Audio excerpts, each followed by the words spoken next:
There is an image of intellectuals as being cut off from the real world. Abstract thinkers living a cosy existence in their ivory towers.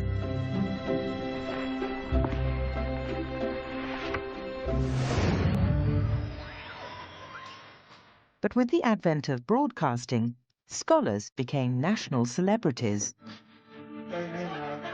They became experts at using radio and television to preach their radical views about transforming Britain. Love is wise, hatred is foolish. I don't believe there's a feminist alive who wants to abolish females. In this film, we'll hear from political and economic thinkers who were united by one idea, that for the first time in history, they'd found the key to running a good society. All citizens in Britain are, in effect, covered for all risks from the cradle to the grave. Their conflicting, sometimes dangerous ideas defined Britain in the 20th century. We believe in the abolition of money. We believe in the appropriation of all private property. Should we allow governments to secure a better society, or place our trust in the individual? Prosperity has never been created by governments. And the battle was so bitter, we can still feel its scars today. How do you run a free society? You haven't been able to.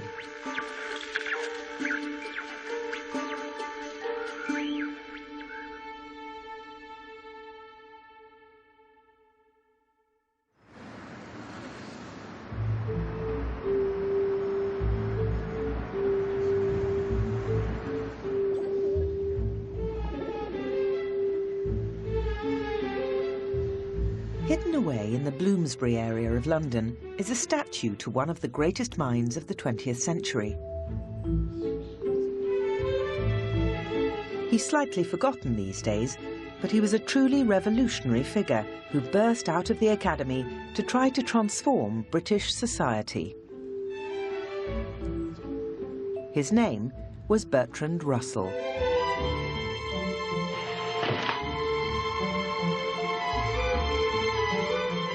Russell was a pampered child of the Victorian era, born to a wealthy aristocratic family in 1872.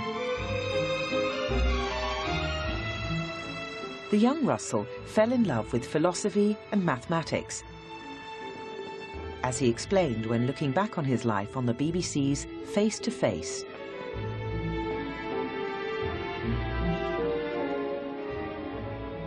Now, what was it that first provided you with the incentive to become a mathematician?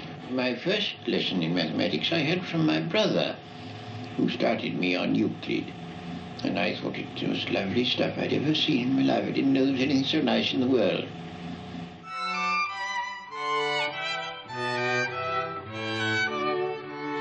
At the start of the 20th century, Russell was a fellow of Cambridge University, where he lost himself in the complex, abstract world of mathematics and logic. He might have expected to end his days in relative obscurity as an academic.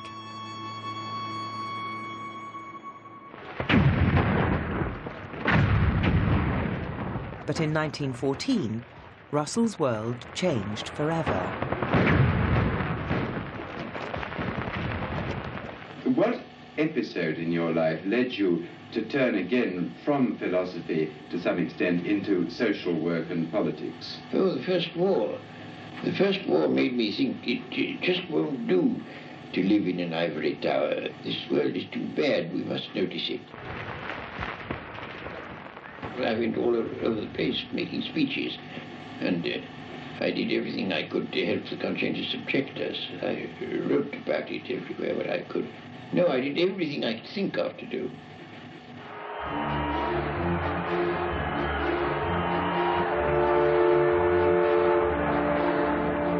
Russell was kicked out of Cambridge and even jailed for his activism.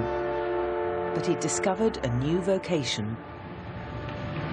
We all deplore the rapidly growing feeling in America in favor of a nuclear war in the very near future. He became a familiar face on British television, using the medium to campaign for peace. Of course, Russell was a philosopher and an intellectual and one of the great public intellectuals of his time, and so what he said mattered. He was one of those people who grew more and more radical as he became older. Normally, it's the opposite. His success as a public intellectual was due obviously to his intelligence on the one hand, but also to his mastery of English. He was somebody who never wrote an ugly sentence or spoke an ugly sentence. He was somebody for whom the English language was a plastic material that could be put to his own uses whenever he needed it. The worst possibility is that human life may be extinguished, and it is a very real possibility, very real. And that is the worst. But assuming that doesn't happen, I can't bear the thought of many hundreds of millions of people dying in agony only and solely because the rulers of the world are stupid and wicked, and I can't bear it. Russell encouraged intellectuals to move from the world of abstract thought into direct action. One person to follow Russell's lead was his friend, the economist John Maynard Keynes.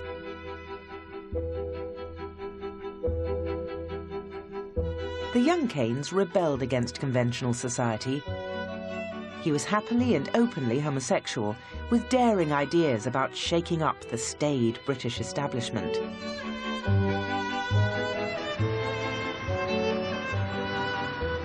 Keynes was part of the Bloomsbury Group, a circle of avant-garde intellectuals that included Russell and the novelist Virginia Woolf. But even amongst this high company, his genius stood out. Maynard Keynes had the most extraordinary good mind, frightfully quick, terrifically quick, incisive, and also an imaginative way of looking at economics, which seems to be almost impossible, but he did. Well, Keynes, I think, has fair claim to have changed the world. He changed the world, obviously, he changed the economic world fundamentally, because Keynesianism is a fundamental challenge to pretty much all that had gone before. But I think the historic significance of Keynes is about more than economic theory.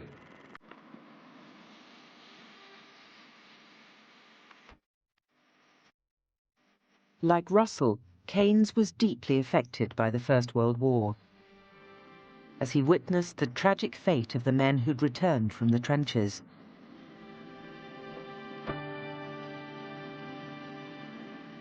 The government had promised a land fit for heroes, but in the 20s and 30s, Keynes could only see poverty and, above all, unemployment.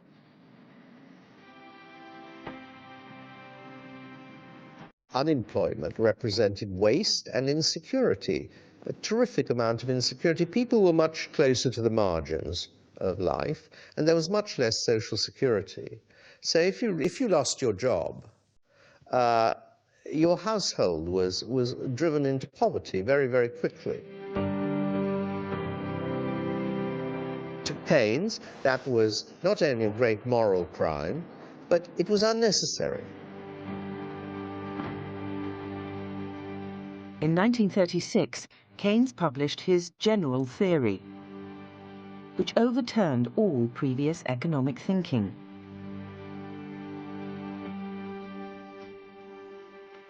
It argued that governments should spend more, not less, during hard times to stimulate the economy.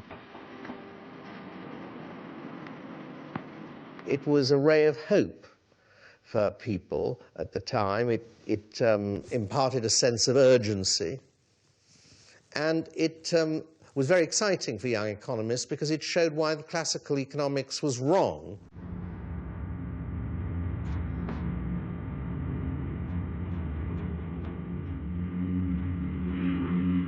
Keynes saw his instincts about the economy proved right during the Second World War.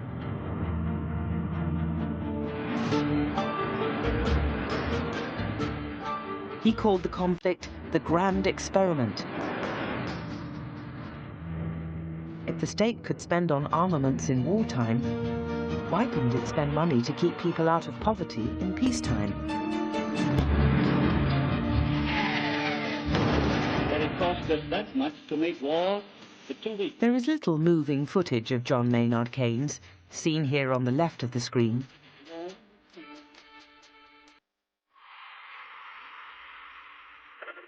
But in 1939, Keynes made a landmark radio broadcast explaining his radical solution to unemployment. It is not an exaggeration to say that the end of abnormal unemployment is in sight. And it isn't only the unemployed who will feel the difference.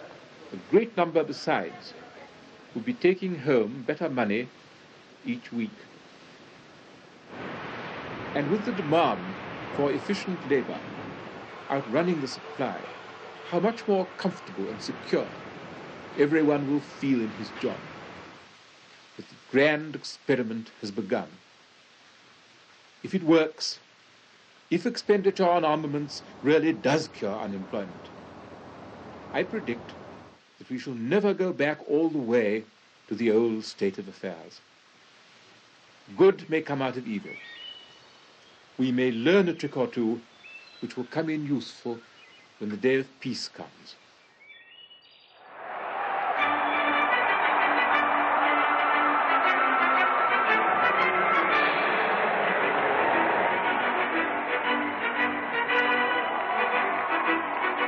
And when the day of peace came, Keynes's economic policies were finally put into action.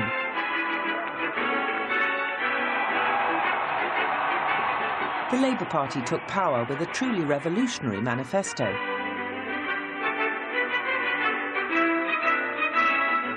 Clement Attlee's government set about creating a fresh vision for Britain.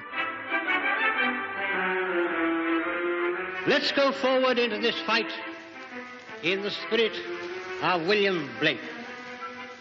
I will not cease from mental fight, nor shall the sword sleep in my hand, till we have built Jerusalem in England's green and pleasant land.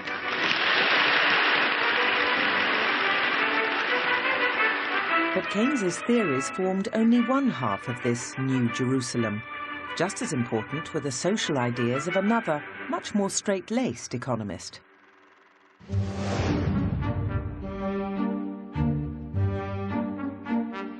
A former head of the London School of Economics, Sir William Beveridge was serious, abstemious, famous for taking a punishing cold bath every morning. He produced a government report infused with Victorian morality, proposing a social security scheme to combat want, disease, ignorance, squalor, and idleness.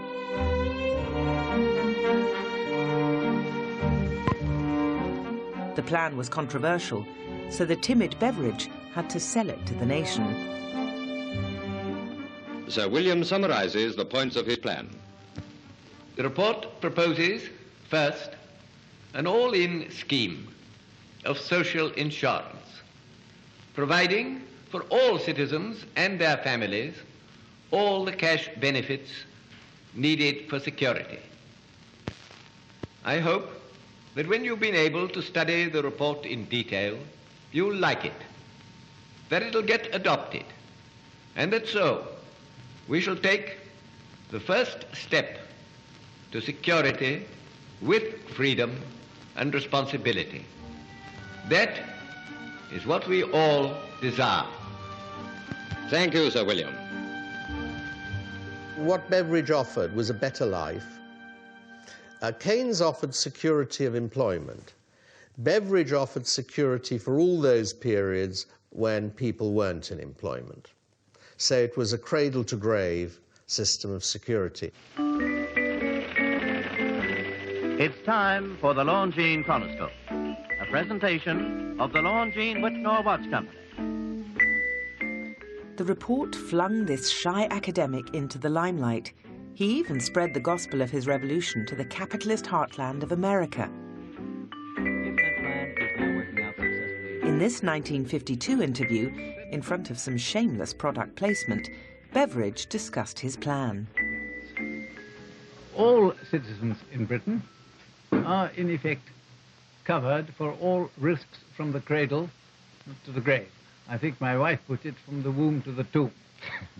But what's most interesting is that Beveridge himself didn't like the phrase that's become most associated with him.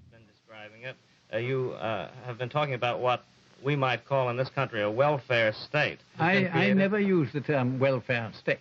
I believe in welfare, but I believe people ought to get their welfare by a cooperation between the state and themselves, and not from the state alone.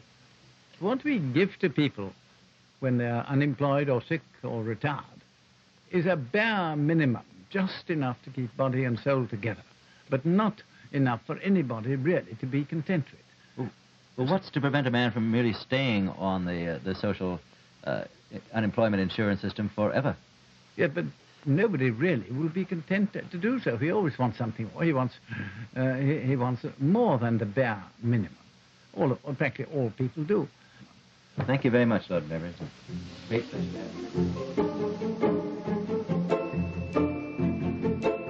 It all seemed so hopeful. The New Jerusalem had finally come. The ideas of Keynes and Beveridge triumphed after the war. Britain had close to full employment, a national health service, free schooling for all. The old were given guaranteed pensions, and Victorian slums were cleared for new housing. The welfare state was supported by both Labour and the Conservatives, a time of national consensus after decades of chaos.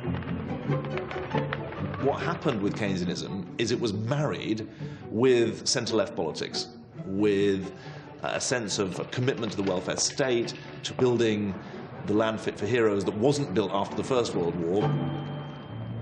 And the Keynesian welfare state that dominated Western European politics in the quarter century after the Second World War was a seismic change, because it regulated the market, but it also built a fair society. And that's what made it a remarkable political vehicle, not just an economic theory.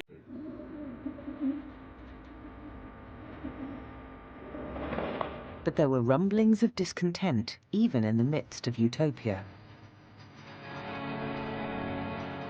This New Jerusalem could only be achieved through a colossal expanse of the state. Bureaucracy and the public sector hugely increased in the post-war period. Critics feared Britain was becoming a nanny state.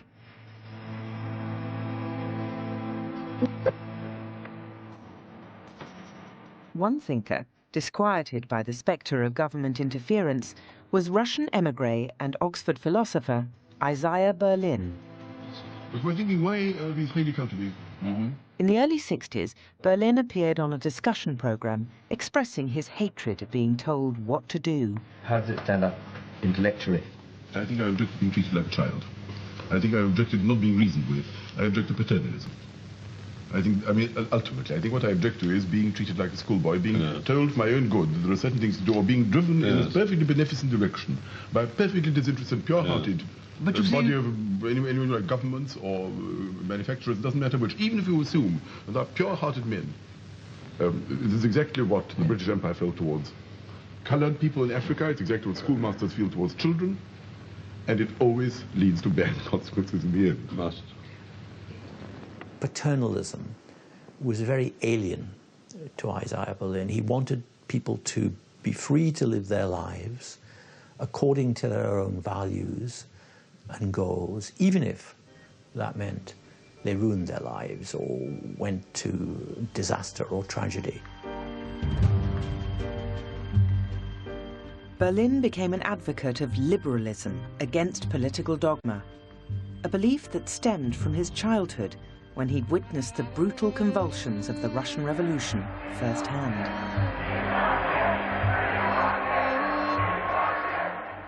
There was a man in the middle of a kind of lynching bee, very, very white, being dragged off by the crowd. He was one of these people apparently caught in some rooftop and was being dragged off to obviously a not very nice fate.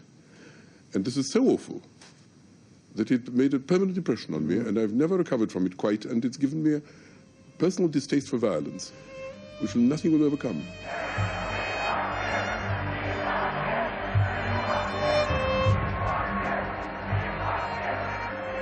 What Isaiah Berlin believed above all is that no individual or government should ever be confident that it knows the truth, and therefore all attempts to impose a magic solution on problems, be they communism or certain kinds of right-wing economic doctrinaire behavior, all these things we should be suspicious of, because no one knows the whole truth, and skepticism is the only wise position to adopt.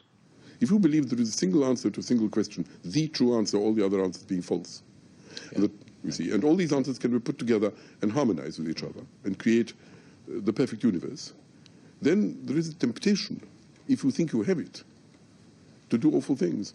This is a moment when the old order is crumbling, and people like Berlin, with his philosophy of liberalism, is really advancing what we now think of as the modern way of looking at things, which is leave people free to do as they please, so long as they don't harm anyone else.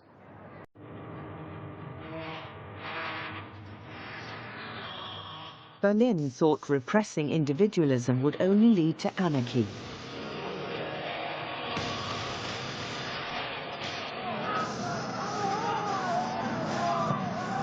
And his worst nightmares seemed to come true in the angry decade of the 1960s.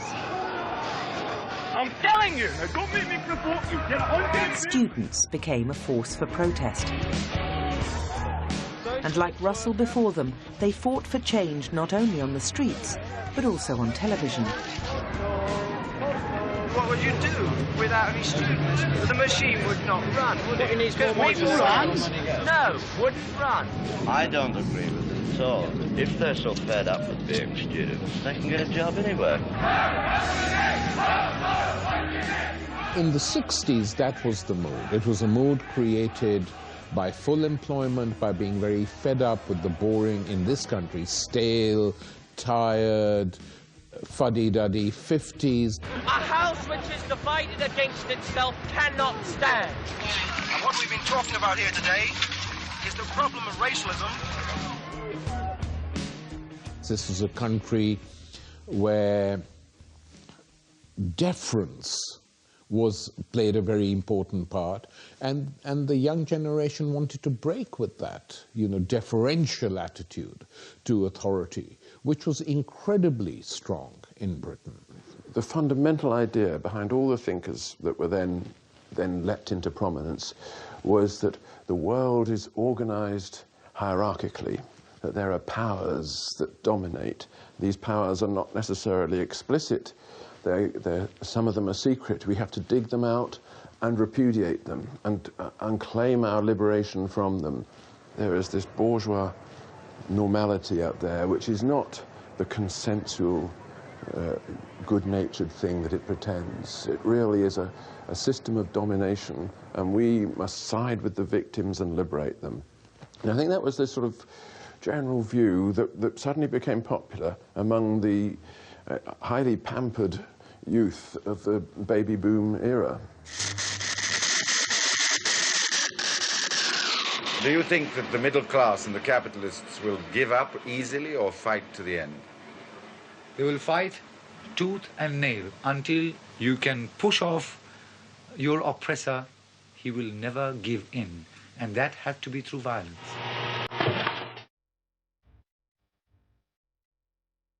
Young activists turned to One-Dimensional Man by the German philosopher Herbert Marcuse. It argued that consumerist society, for all its talk of freedom, actually stifled democracy and liberty.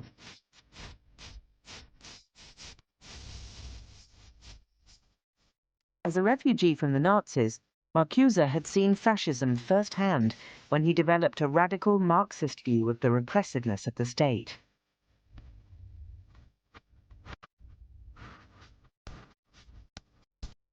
Marcuse was interviewed by the philosopher Brian McGee in the late 1970s, just a year before his death. Professor Marcuse, why should it have been to your writings that the revolutionary student movements of the 1960s and early 70s turned? The student generation that became active in these years did not need a father figure or a grandfather figure in order to lead them to protest against a society which revealed daily its inequality, injustice, cruelty, and its general destructiveness. I would like to mention racism, sexism, the general insecurity, the pollution of the environment, the degradation of education, the degradation of work, and so on and so on. In other words, what exploded in the 60s and early 70s was a blatant contrast between the tremendous available social wealth and its miserable, destructive, and wasteful use. Ho, ho! Ho, ho! Ho, ho! One of the disciples of Marcuse was a media-savvy Marxist called Tariq Ali. He propagated revolutionary ideas to students through his newspaper, The Black Dwarf. We believe that Parliament is completely immaterial and is hypocritical because it leads the people to believe that here is something which can help you when it's completely ineffective.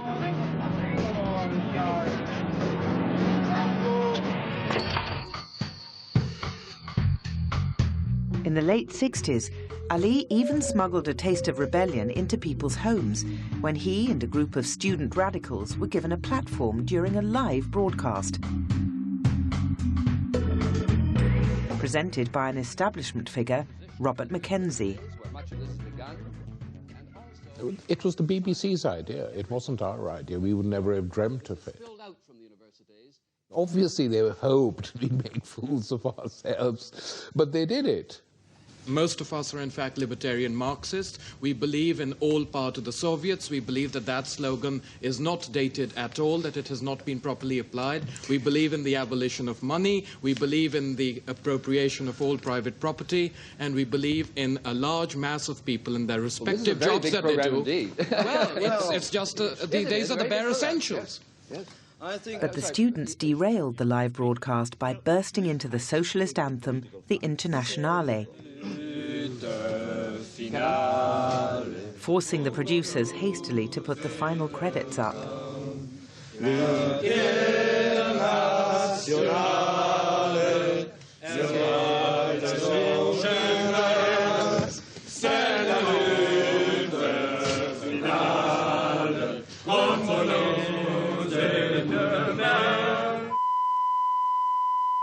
Well, the next scene after the camera switched off, everyone burst out laughing. Us that we'd done it, the camera crews amazed and very friendly and supportive and shaking hands, and Bob Mackenzie saying you got away with it. But it wasn't just university students who protested against the status quo.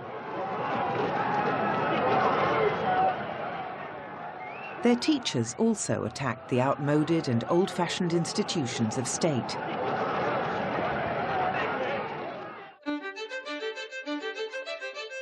Ralph Miliband was a Belgian academic who, like Marcuse, had fled the Nazis. Today, he's famous as the father of Ed and David Miliband.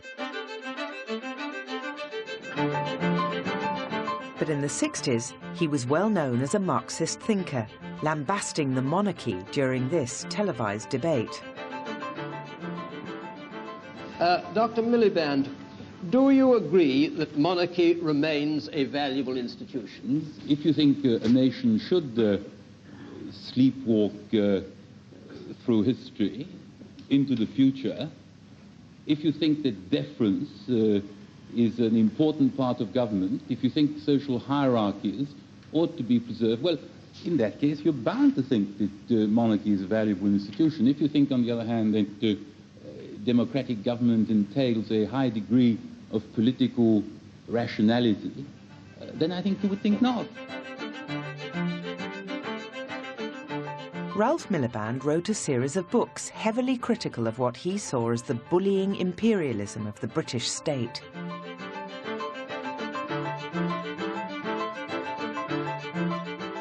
I think that my dad caught the mood for a couple of reasons. First of all, I think he was a very good teacher, both in person and in his writing, maybe because English wasn't his first language. Secondly, it was a time of great struggle, and it's not just the man, it's the moment. And so I think the writing that he was doing was on the issues of the time, because it was a time of great optimism in some ways, but also great fear.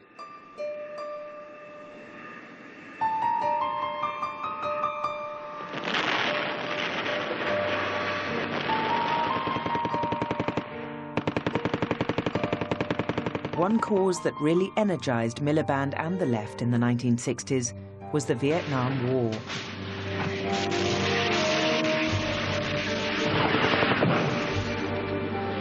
Miliband was horrified that Harold Wilson's Labour Party seemed to be colluding with the Americans during the conflict. There is a civil war with, on one side, nationalist, socialist, communist, neutralist forces grouped in the National Liberation Front. And on the other side, there are the military men, the politicians, the landowners, the racketeers, and all the forces of property and privilege. He thought it was misbegotten, unjust, and potentially disastrous for the world. And the justification for American intervention was very weak, and the further that it was likely to end in disaster. If Mr. Wilson genuinely wants peace, the first thing he must do is to condemn American bombing.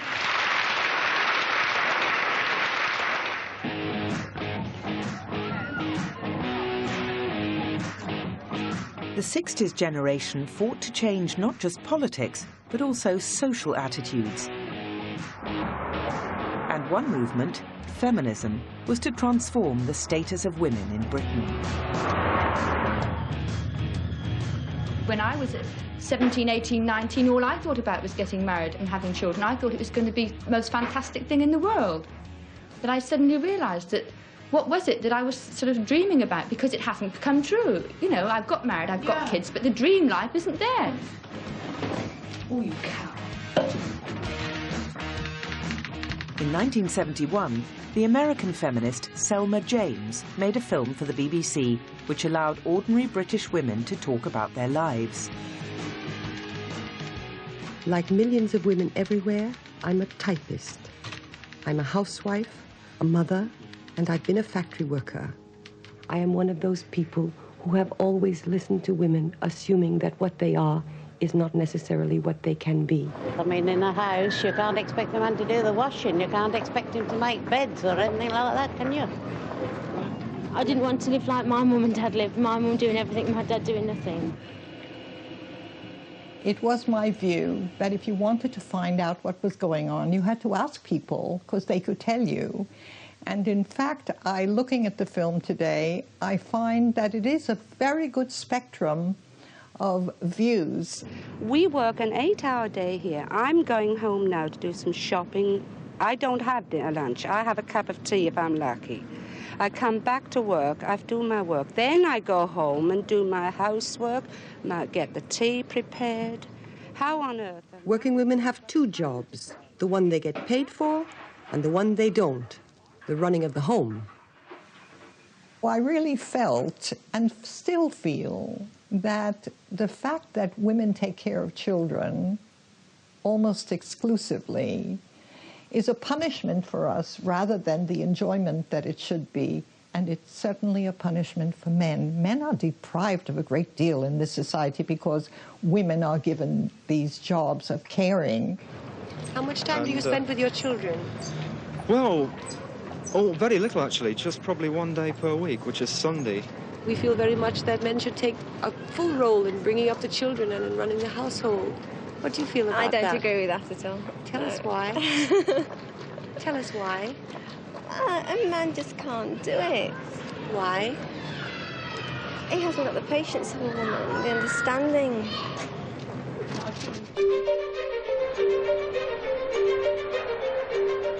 Feminism transformed attitudes to issues like equal pay and sex discrimination.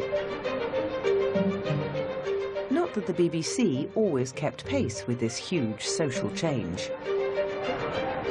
This is International Women's Day today, and you sent a male to interview me and a male cameraman. Where are the old women cameramen at the BBC?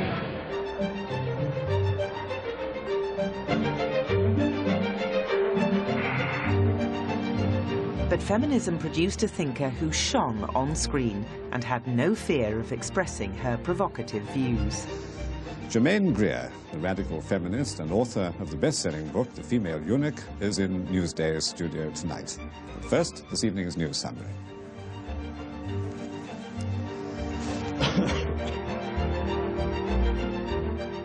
Greer was an unknown Australian academic, but she was to become internationally famous with the incendiary Female Eunuch, which argued that society made women into weak, subservient creatures. I don't believe there's a feminist alive who wants to abolish femaleness. My whole argument has been since the very beginning that we don't know what it is. You have given us a disgusting idea of it, a mimsy, useless, pathetic idea of it, which makes even bad mothers. Women were already sniffing the air, looking out the window, thinking, I'm not standing by this bloody sink a moment longer. I'm going to go for a walk without my hat. That's what happened. The women made the book. The book didn't make the women. Such was the book's popularity, the BBC even commissioned Greer to narrate a film about her ideas. As long as the energies of women are not properly exercised, their natures are degraded into feebleness and irritability. The greatest service a woman can render her community is to be happy. More and more women are finding the courage to follow their own objective and realize their own potential.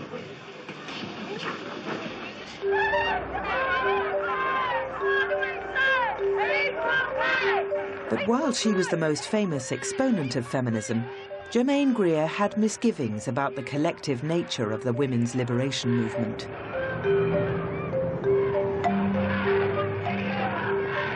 What's the biggest lesson you've learned in the women's movement? The biggest lesson that I've learned? Well, you must understand that I haven't been a part of an organised women's movement. This is not really because I object to it or anything, but because for various reasons it hasn't been possible for me. So really I'm still where I always was, sort of hanging about on the edges. But is the lesson that a lot of women don't want the sort of liberation that you want? Has that surprised you? Well, the thing is this, that I don't consider that my time would be well spent marching about the place sowing despair and disillusion. There's quite enough despair and disillusion there already. I watched Germaine Greer on the television. She was often there. And I'm really amazed at how many perceptions there are, what clarity she had, and how articulate and precise she is about many things. But she has absolutely no sense of the society as a hierarchy. And she has no sense of a movement. And that's unfortunate because it means that she doesn't see a way out. Feminism was, from the beginning, very doctrinaire and very prescriptive. You had to be the right kind of feminist. It was a bit like having the right kind of orgasm. And I mean, there were some people who would tell you that if you didn't decide that you were in future going to have sexual relations with women, then you weren't a real feminist at all.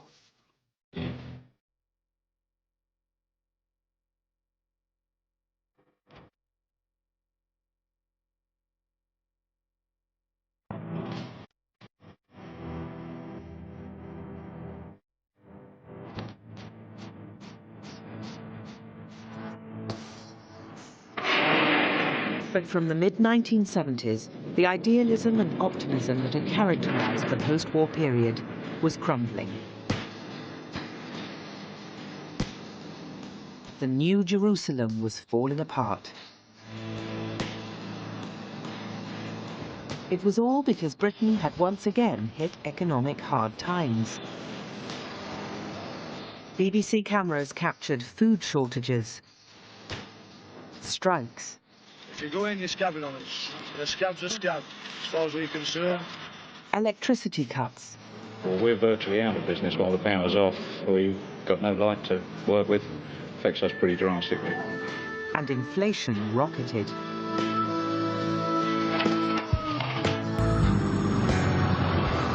Well, I think there was a change in the intellectual climate because of the crisis, that the socialist model under both parties had got into difficulties, and we visibly weren't succeeding economically as a nation, and it was causing enormous stress for individual families. People were losing jobs, they weren't on decent incomes, it wasn't very pleasant.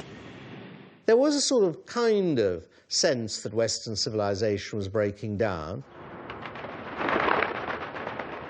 Specifically, Britain seemed to be a country in great decline. Everyone started noticing that Britain had become the sick man of Europe. And people thought that must be something to do with the way it runs its economics and politics. In this time of crisis, one thinker had a startling message. British economic policy since the Second World War was completely wrong.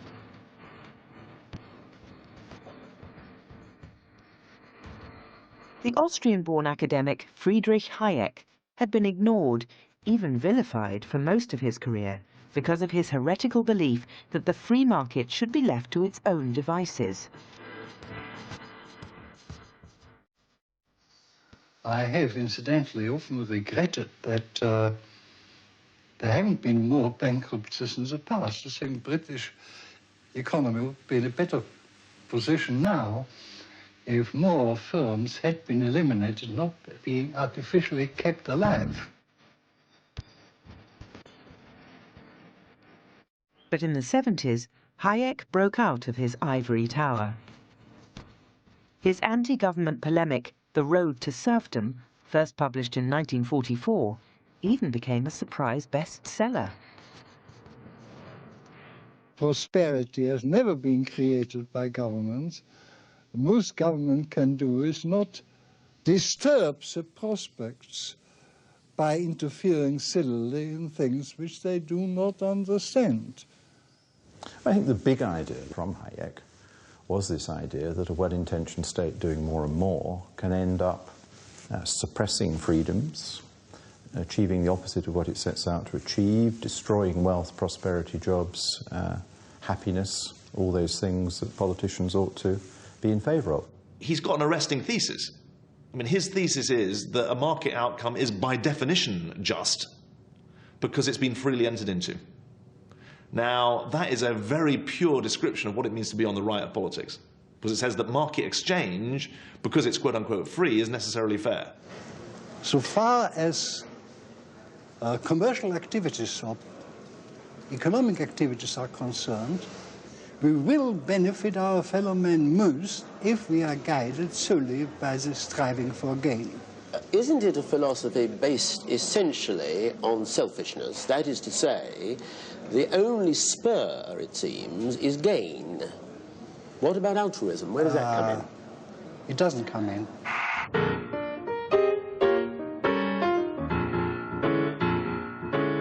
Hayek's high-minded philosophy was given concrete form by a plain-talking economist from Chicago who was a broadcasting natural. Milton Friedman. Professor Friedman, you've just written in an article, and I quote you, "The odds are at least 50-50 that within the next 5 years, British freedom and democracy will have been destroyed." How do you reach that, to British ears, terrifying and apocalyptic conclusion? It's a terrifying conclusion to myself and to American ears. I certainly hope you don't continue down that road, but a candid man must find it hard to see how you're going to get off it.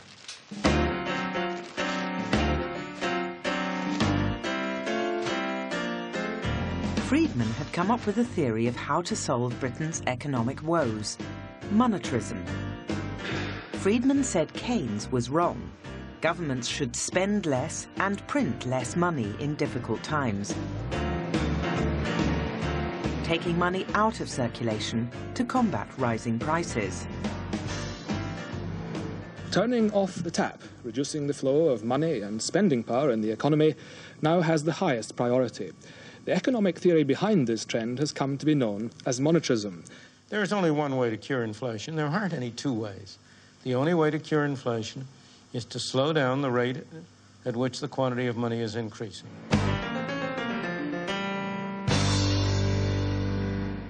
Friedman had a very powerful argument. I think there were bits of it that are wrong and which didn't survive, but at that moment, people said, well, he's given us a way of governing again. Friedman made his theories sound like common sense, but they were highly controversial. Critics said reducing spending would throw millions of people out of work. Unfortunately, when you have followed policies as misguided as British policies have been these many years, there is no way out that is going to be easy and costless. Are you saying that means that we have to accept a higher level of unemployment, whatever happens? I am afraid that that is likely to be the case. In terms of emotion, I think the Keynesians of that day, and this was right at the end of the Keynesian era when they were really on the defensive, thought that Milton Friedman was the embodiment of evil, that he wanted to put the clock back to the 1930s. I have argued for a long while that monetarism, a set of ideas that come from Professor Milton Friedman in modern times, I have argued that this is not an issue between left and right, conservatives and liberals and conservatives. The issue is whether it works or not. Mm-hmm. And I've long argued that it doesn't work.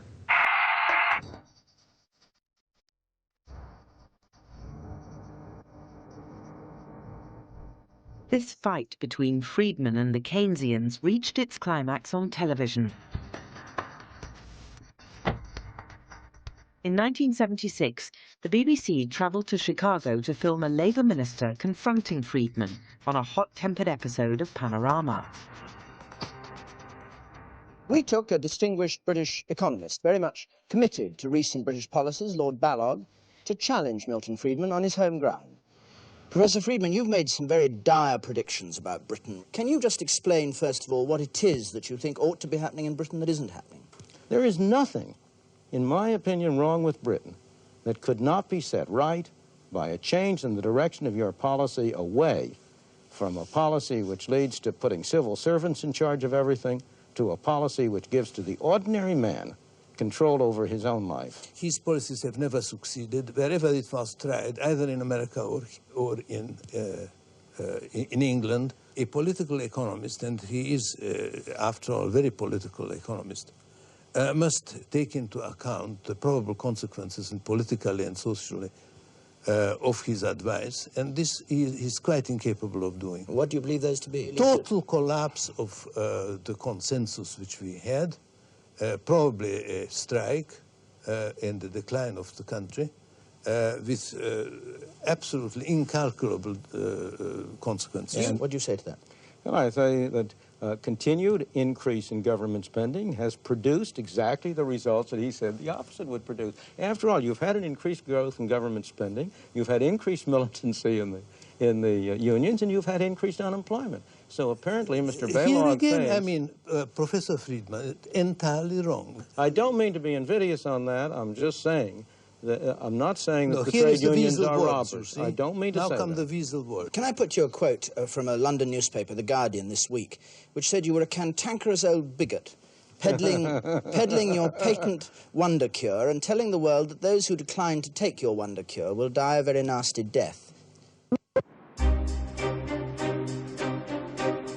But Friedman's wonder cure was to be taken up by an eager patient who was to use the BBC to make monetarism palatable to a British audience.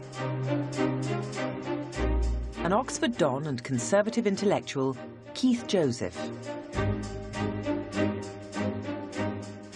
I thought I was a conservative. But all the time I was in favour of shortcuts to utopia. I was in favour of the government doing things because I was so impatient for good things to be done. And I didn't realise that the government generally makes a mess. Do you see, the more ministers try to do, the less well they do it. It was Karl Marx who has done more to alter the world, I say for ill. Joseph was committed to spreading a new right-wing gospel of personal responsibility over state intervention. And how did he have the time to write his work? Even preaching his message to roomfuls of bemused-looking students. He was supported for 30 years of scholarship. This country is conservative with a small c. That's to say, it doesn't believe in collective solutions. It cherishes freedom. And yet we have allowed this rubber stamp of collectivism that has been propagated by socialist intellectuals to dominate our lives. And the result is, as I've said before, we're now more socialist than any other developed country.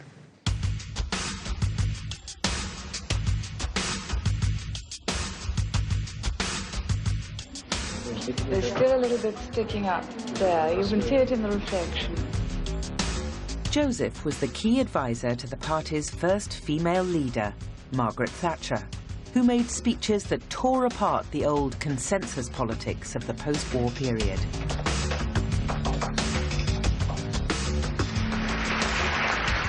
Will bring in a society which lives within its means, where public expenditure is cut, and where waste of taxpayers' money is ruthlessly expunged.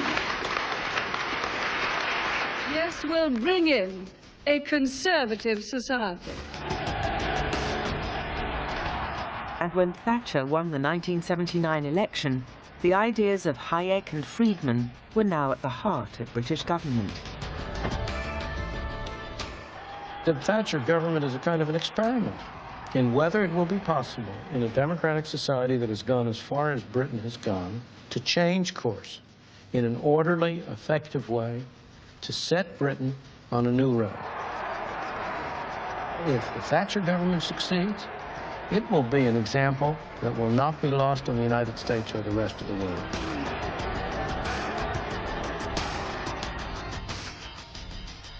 Under the Conservatives, the government tried to curb spending. It privatised many of the industries that it owned to encourage free enterprise. The stock market was deregulated, generating billions of pounds of revenue.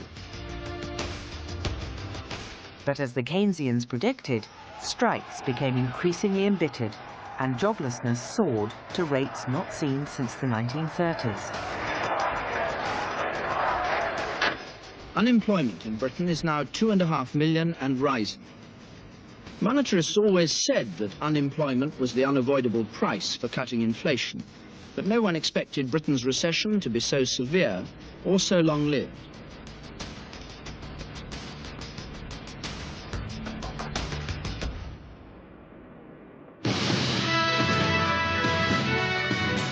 By the end of the 80s, free market values seemed to have triumphed both in West and Eastern Europe. They've opened the floodgates, and here at Checkpoint Charlie and other gaping holes in the wall, a great human tide is flowing out. They're pouring through here by car and on foot to spend an hour, a day, as long as they please in the West. In 1989, the communist system collapsed across Eastern Europe. Capitalism appeared to have won.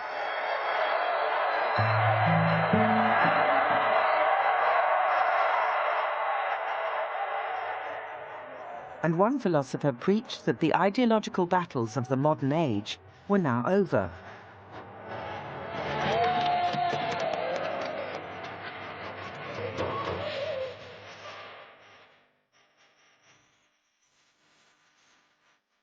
a provocative New York academic, Francis Fukuyama, became a celebrity with the last big idea of the century.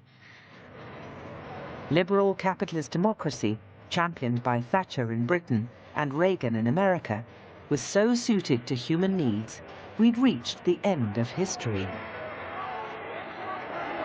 In 1989, an unknown researcher at an American think tank wrote an article for an obscure foreign policy journal. But this article was called The End of History. In it, Francis Fukuyama argued that the collapse of communism and the end of the Cold War had left capitalism and liberal democracy without any challengers. It seems to me what you've seen happening in this century. When we began it, there were many competitors to liberal democracy, leftover hereditary monarchies, fascist dictatorships, communist totalitarianism. And virtually all of those major competitors have now disappeared by the end of the 20th century. What people wanted to hear was that the West had won, that what were described as our values would now spread not only throughout the former Soviet Union and in Russia, which they didn't, certainly not in Russia, not for long at any rate, but also in China and throughout the entire world. It seems to me that liberal democracy in the end is the best arrangement of politics by which people can be recognized on a kind of universal and rational basis. And that ultimately accounts for the fact that I think communism collapsed because it did not recognize, everyday person's dignity. Okay. Every single word raises controversial issues. Sure. That vision of democratic capitalism spreading everywhere carried with it the promise of permanent peace, steady economic growth, the disappearance of war, and the gradual vanishing of intractable human conflicts. They are all illusions, but they're the sort of illusions that are perennially attractive.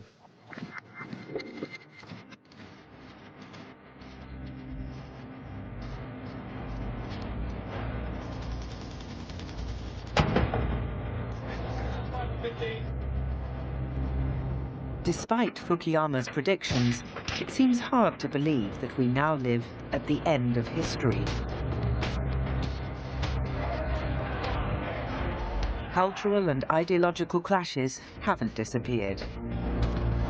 And the financial world is no more predictable than it's ever been.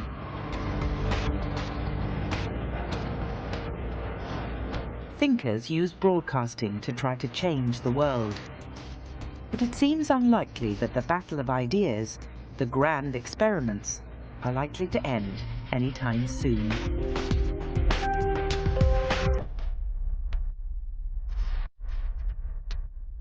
Make the connections between great thinkers and discover some surprising new ones with the Open University at bbc.co.uk/great thinkers.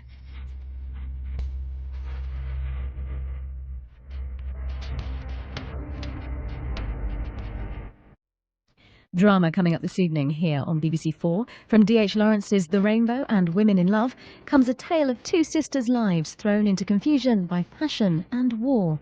Women in Love is next.